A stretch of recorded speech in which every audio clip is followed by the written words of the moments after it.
Pour transformer un PDF existant en un formulaire interactif, rendez-vous sur pdfescape.com. Choisissez l'accès gratuit, chargez votre document tel que vous l'avez préparé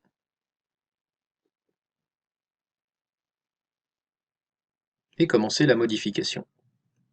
Je souhaite ajouter des champs de réponse texte où les élèves doivent pouvoir taper. Mon outil principal est FormField en haut à gauche. Il me permet d'ajouter l'option texte et de dessiner les zones de réponse. Je les duplique à volonté d'un clic droit afin de m'épargner un réglage fastidieux et répétitif.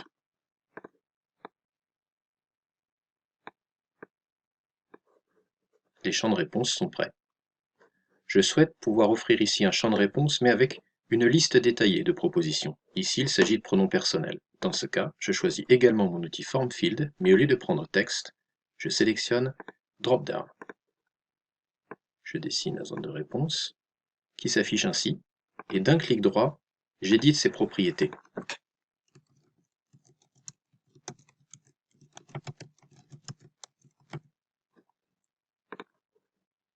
Quand l'utilisateur clique, les choix sont proposés. Plutôt que de recalibrer à chaque fois la zone, clic droit, dupliquer. Je prépare ainsi l'ensemble de mes zones de réponse sur l'ensemble de la fiche. Sur cet exercice, je souhaite ajouter une zone de réponse texte, à nouveau FormField, texte, et je dessine un bloc qui me convient. Je voudrais également pouvoir permettre aux élèves de cocher. L'outil texte n'est plus le bon. En revanche, FormField me permet de sélectionner Radio. Les boutons radio sont des boutons à cliquer qui interagissent les uns avec les autres. J'en génère un, auquel je donne les propriétés que je souhaite, taille, aspect. Et afin qu'il puisse répondre avec les autres en composant une sorte de famille, je vais le dupliquer autant de fois qu'il est nécessaire. Voici. Désormais, quand je clique dans une case, la coche se déplace. Un seul choix est possible. Attention, si votre document possède plusieurs zones dans ce cas, je vous invite à démarrer un nouveau champ radio, sinon le nouvel élément interagira avec la famille précédente, ce qu'on souhaite éviter, évidemment.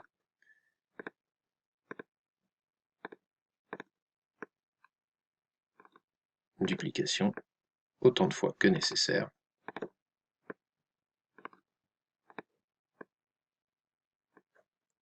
Et voici. Dorénavant, j'ai deux champs indépendants sur deux lignes.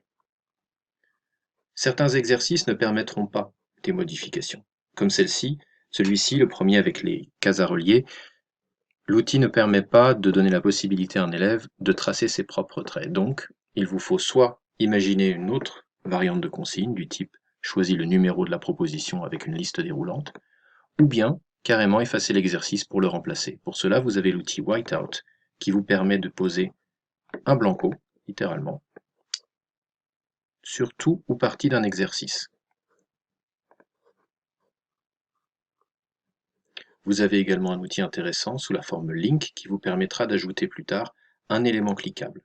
Je positionne un rectangle, dont j'édite les propriétés.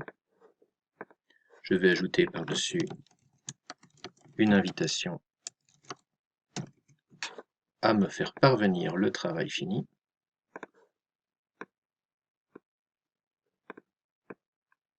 Voici. Et avec l'outil Link, je dessine une zone interactive par-dessus à laquelle j'assigne une adresse. Alors, une adresse en HTTP, ça ne m'intéresse pas, je veux que ça renvoie vers mon courrier. J'écris mail to, et mon adresse.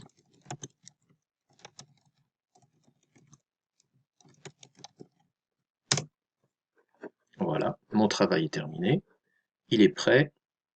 Je le télécharge. Si vous prévoyez de passer du temps dessus à l'éditer, pensez de temps à autre à le sauvegarder, sinon il se peut que le serveur vous éjecte et annule votre travail, ce qui peut être assez frustrant. Téléchargez votre travail, il arrive dans vos téléchargements et est disponible pour le travail.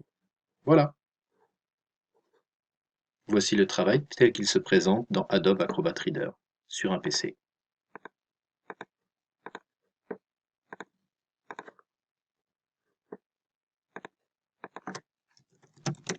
Les interactions sont déjà prêtes, je n'ai pas besoin d'aller chercher ce menu, ici, remplir et signer, que certains parents connaissent mais que d'autres auront du mal à trouver. Là, les fonctions sont directement apparentes et elles le seront également, quel que soit l'appareil sur lequel le travail est visionné.